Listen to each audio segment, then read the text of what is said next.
Sacred places are secret places where man communes with the mysteries of God's universe.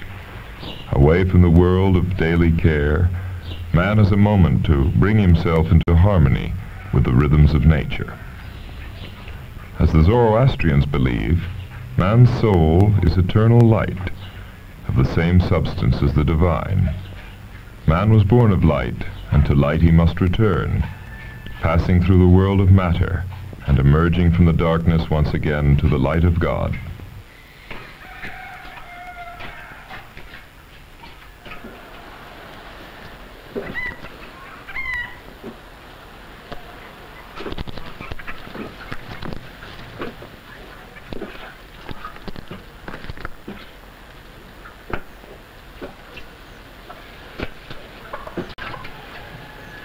A sacred place is a place where one can come and concentrate on these things, such as the shrine of the Zoroastrians of Iran, known as Pir-e Sabz, Chak-Chak-oo.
Each year on the first day of summer, pilgrims flock from all over Iran to honor the green saint, the Lady of the Mountain, Hayat Banu.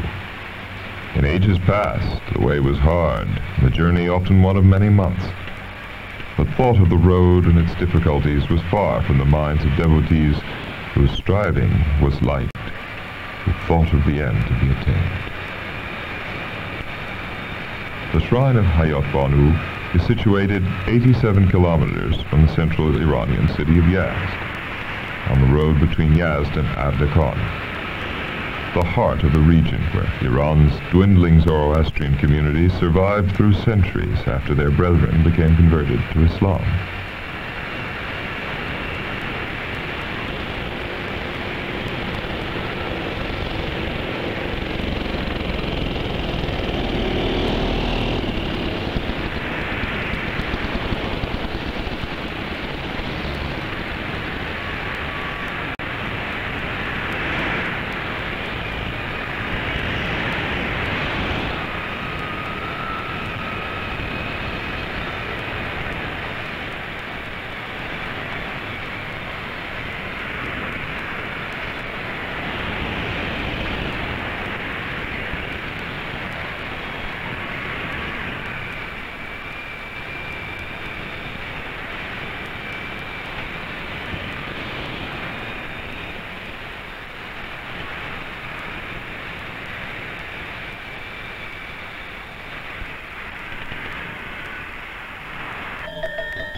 The pilgrims arrive in the first days of the Persian month of Tir, which marks the turning point from spring to summer, the summer solstice, the longest day of the year. The modern Persian Tir is derived from the ancient word Tishtar, name of the Zoroastrian deity of rain. In ancient times, this site was the scene of petitioners to the heavens to bring blessed relief of waters to the sun-struck lands of summer, in this region where bright skies mean torrid heat and parched earth.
The original meaning of the shrine has been forgotten, and the pilgrims tell another tale to explain their yearly visit, although the inner meaning remains the same.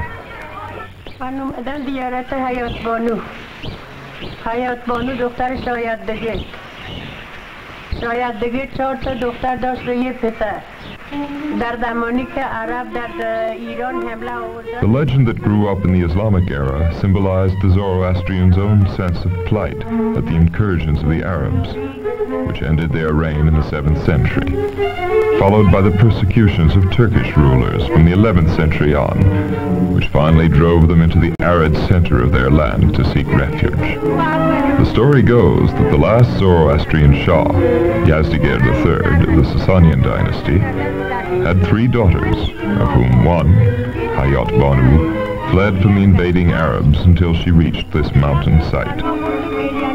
She begged the mountain to open up and let her into its bosom, so that she might be safe. When the mountain remained deaf to her pleas, she wept, and her tears flowed over the earth and became the life-giving springs that bring the patches of green on the mountainside and in the desert. Moved by her sorrow, the mountain heeded her second plea and opened its embrace to enfold her in safety. A shepherd, wandering with his flock, once heard her voice issuing from the mountain, telling him to inform the people that the daughter of Yazdegerd was here in the mountain's heart, and they might come and find refuge themselves in God.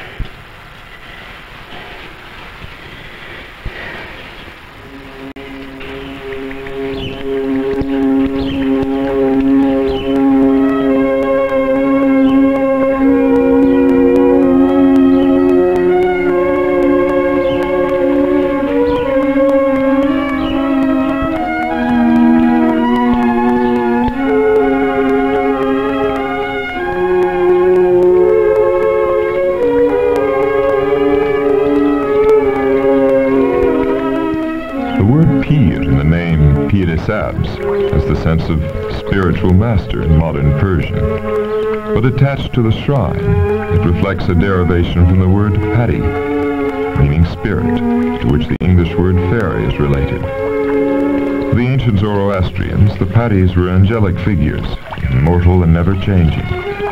Higher than human beings in creation, they were unable to evolve like humans, who could, through striving, rise still higher in the universe of the divine creation. Couched in the present-day legend of Hayat Banu is the ancient secret of life, which is the spirit flowing in the body, like water coursing through the veins of the earth.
venerate water sources.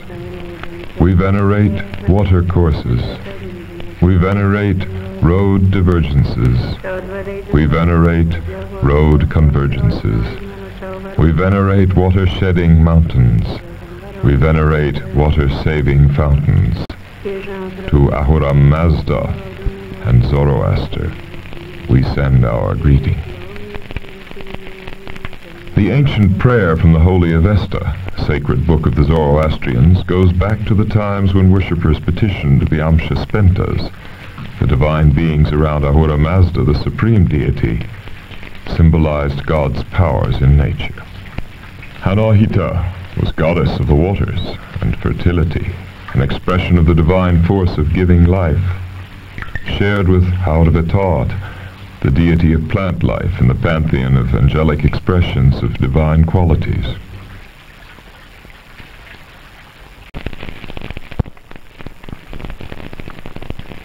The Pir-e Sabz, or green spirits of today, are the reminders of an ancient faith that sought fruitfulness in the earth, given energy by the sun, symbolized in fire, and tempered by the moon, the goddess represented by flowing water and the changing tides, expressing the infinite harmonies of the creation, rippling rhythmically back to their divine source.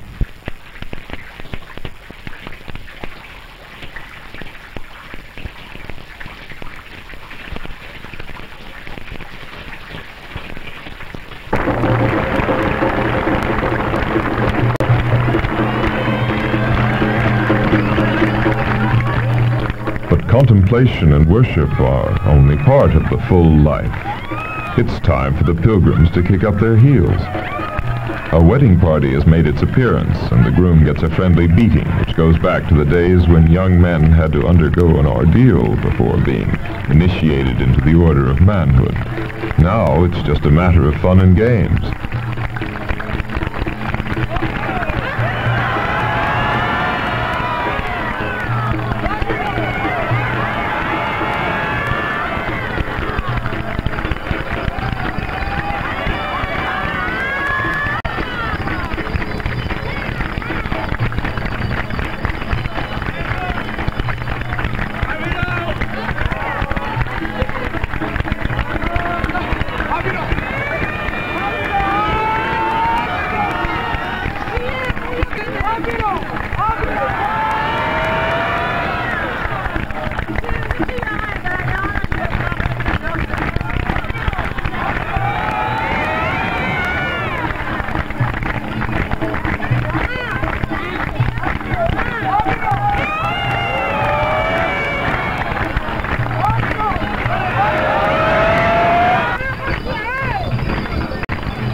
Like the ceremonial offerings of sugar cones accompanying the Zoroastrian greeting, Kalmat Shirin, wishing the newlyweds the sweetness of love and harmony with each other and all around them.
وقت این راه هم به این قشنگی نبود که الان هستا. از سینیکو میمدم بالا، وقتی میمدیم این بالا خیلایی داشت، این خیلها الان این نو لوکس شده، اینا خیلی نبود، خیلی رندش ها میکردن. اونا که لوله کشی کجا؟ یه بالای پیر یه منبعی بود، فقط اون منبع آب داشت. آب انبار؟ نه آب انبار نبود، منبع، همون منبعی که الان آب میچکه همونجا بود و الان استفاده میکردن.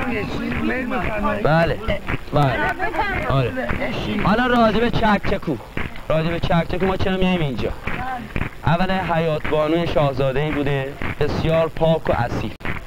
موقعی که عرب میزن به ایران، چون اونا بستگی به اصالت خودشون داشتن و حفظ ناموسشون، پناه آوردن. The fading of the old customs, the ultimate meaning of the rituals is gradually lost to memory. The sociologist has replaced the priest as the explainer of meanings of things. And so the modern view of the shrine's function is that it brings people together in a pleasurable atmosphere, made richer because of the profound tradition behind it. Here, total strangers find a moment of intimacy to confide in each other, then to part, possibly never to meet again. برای اینکه خودش در اختیار اعراب نده، برای ما مقدسه دیگه. اومده اینجا شهید شده، این عزیزه، ما اینو زیارت میکنیم. اون جنبه‌ای که ما میرفتیم و شادی میکنیم، من از نظر شخصی من اینه که این اسیر نشده، بچنگه اینو فرار کرده، ما شادیم که نیفتاده دست اونا. ببینید ما وقتی که اینجا دور هم جمع میشیم، این مسئله هم هستون در زمان قدیم نمیتونستیم زیاد دور هم جمع بشیم و ترس و وحشت بود برای ما. این مکانها باعث میشد که ما رو دور هم جمع کنیم و درد دلامون رو با هم بگیم، حرفمون رو با هم بزنیم، دید و بازدامون رو بکنیم و در ضمن همدیگه هم رو ببینیم. این آشناییتی که برای ما درست میشد پایه میشد برای زندگی آینده، به خصوص برای تیپ دختر جوان یا پسر جوان. فرق نمیکنه، پیرمردا پیرزنا میشستن از گذشتهشون در دل میکردن، با هم همینطور چیز. و ما الان میبینیم در مراسم مذهبیمون هم که اینجا انجام میشه گاهی خود این چیز نامزدی داریم یا عروسی هم بوده. من خودم و خانمم همینجا عروسی کردم، واقعا همینطور. ما همینجا عروسی، چون معتقد بودم، دوست داشتم، مکان مقدسی هست، خوشبخت میشم و همینجا اومدیم اون بالا عروسی هم کردیم، شادی هم کردیم و رفتیم.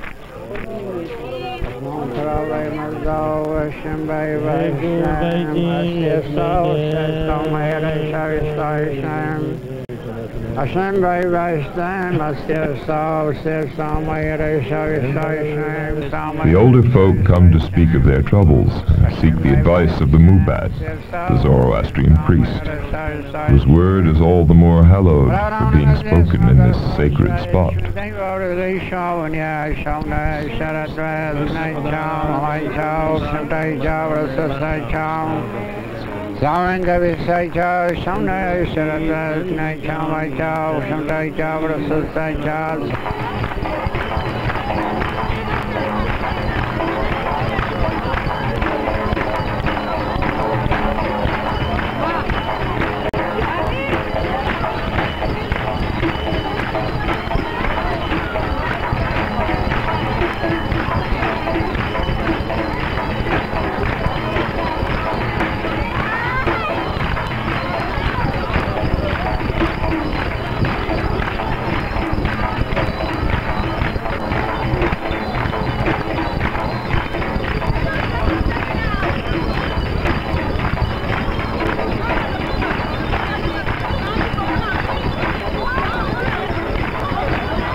For the younger people, it's an occasion to relive an old ritual, the escorting of the bride into the sanctuary of a goddess, once forbidden to men altogether. In this women's ceremony, the bride communes with the feminine principle in nature and divinity, and seeks inspiration through the fire. embodying the male principle radiating through all life.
The greens crowning the bride's head are part of her own female's initiation rite to the new life of marital responsibility, consecrated through the goddess.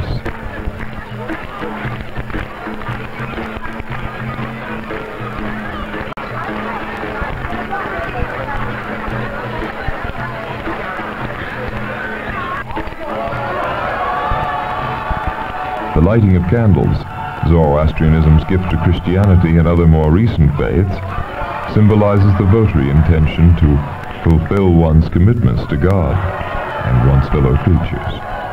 The circle around the fire forms a sacred mandala, representing the completeness of the full life and the return of the individual soul in cycle towards perfection, the only point of release from the recurring cycles of material existence, expressed by the Zoroastrians as 4 ages, culminating in the Day of Judgment.